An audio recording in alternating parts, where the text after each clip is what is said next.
बिस्मिल्लाहिर्रहमानिर्रहीम अस्सलाम वालेकुम। सऊदी इन्फो यूट्यूब चैनल में आपको खुश आमदीद कहते हैं। आज का सवाल है, मेरी फैमिली विज़िट वीज़ा पर है, क्या मैं इंश्योरेंस के थ्रू उसका इलाज करवा सकता हूँ? और स्पेशली जो प्रेगनेंसी वाले हैं, ऐसे केसेस हैं जिनकी डिलीवरी होने वाली है, उनका इलाज कैसे होगा? इंश्योरेंस ने कोई ऐसी फैसिलिटी दी है या कोई इंश्योरेंस कंपनी या कोई ऐसा पैकेज? आज हम उस पर मुकम्मल बात करेंगे कि अगर आपकी फैमिली विज़िट वीज़ा पर है और आपने उनका इलाज करवाना है।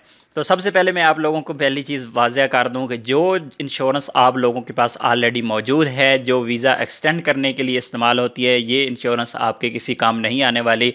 ये इंश्योरेंस चाहे आपकी वैलिड CCHI पे अगर जो CCHI.com.sa पे अगर वैलिड भी नज़र आती है, तब भी आपके किसी काम की नहीं है। आप सऊदी अरबिया में मौजूद हैं, इस पर आपका वीज़ा भी एक्सटेंड नहीं हो सकता। जब भी आपने वीज़ा एक्सटेंड करना है, आपको नई इंश्योरेंस करनी पड़ेगी। और ये वाली इंश्योरेंस सिर्फ़ और सिर्फ आपकी फ़र्स्ट टाइम वीज़ा स्टैंप होने के लिए होती है, और फिर जब आपकी फैमिली एग्ज़िट करती है और दोबारा सऊदी अरब में दाखिल हो रही होती है, तो उस वक्त आपको नई इंश्योरेंस की ज़रूरत नहीं होती, बल्कि उसी इंश्योरेंस के थ्रू आपका वीज़ा एक्सटेंड हो जाता है।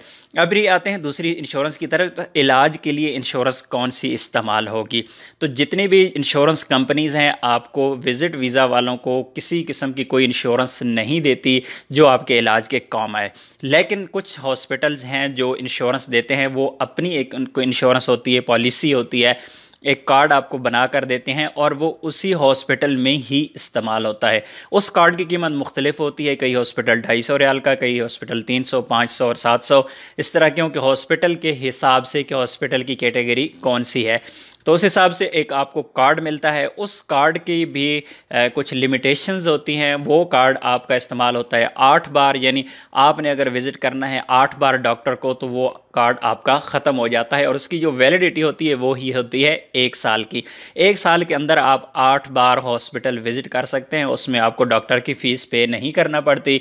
उसमें जो के होते हैं, जितने भी टेस्ट वगैरह होते हैं, वो भी वो कवर करते हैं, लेकिन उसमें मेडिसिन कवर नहीं होती। मेडिसिन पर सिर्फ 5% आपको डिस्काउंट मिलता है। ये आपको देखना होगा, आपके करीब जितने भी हॉस्पिटल है वहाँ पर जाकर आपको चेक करना होगा कि कौन सा हॉस्पिटल वो वाली इंश्योरेंस आपको देता है और कौन सा नहीं देता। अब आ जाते हैं दूसरी तरफ, प्रेगनेंसी की तरफ। तो इस किस्म की कोई भी इंश्योरेंस नहीं है जो प्रेगनेंसी को कवर करे या डिलीवरी के चार्जेस उसमें आ जाएँ। उसके लिए अगर आपको चाहिए, अगर किसी हॉस्पिटल में जाना है डिलीवरी के लिए, तो विदाउट इंश्योरेंस आपको नॉर्मली जो कॉस्ट आती है एक एवरेज हॉस्पिटल की, वो आती है 7,000 रियाल तक। और अगर नॉर्मल डिलीवरी ना हो और ऑपरेशन हो, तो वो कॉस्ट चली जाती है आपकी 13 से 15,000 रियाल तक। लेकिन अगर आप किसी छोटे हॉस्पिटल, मुस्तौसफ़ किसी क्लिनिक में जाते हैं, तो आपकी जो नॉर्मल डिलीवरी है वो 2,500-3,000 में भी हो जाती है। और उसके बाद अगर ऑपरेशन वगैरह होता है तो इसको आप डबल कर सकते हैं। ये डिपेंड करता है कि हॉस्पिटल किस किस्म का है, हॉस्पिटल का लेवल क्या है, उस हिसाब से प्राइस कम भी होती है और प्राइस ज़्यादा भी होती है।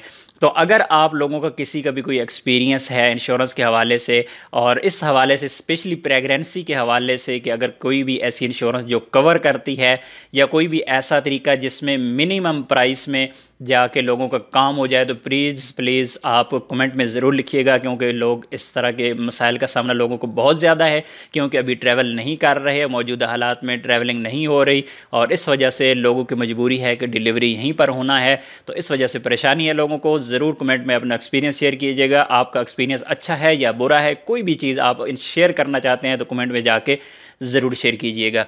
उम्मीद है वीडियो अच्छी लगी होगी। वीडियो अच्छी लगी तो वीडियो को लाइक कीजिएगा। मिलते हैं एक और नई वीडियो के साथ, तब तक के लिए इजाज़त दीजिए। अल्लाह हाफिज़।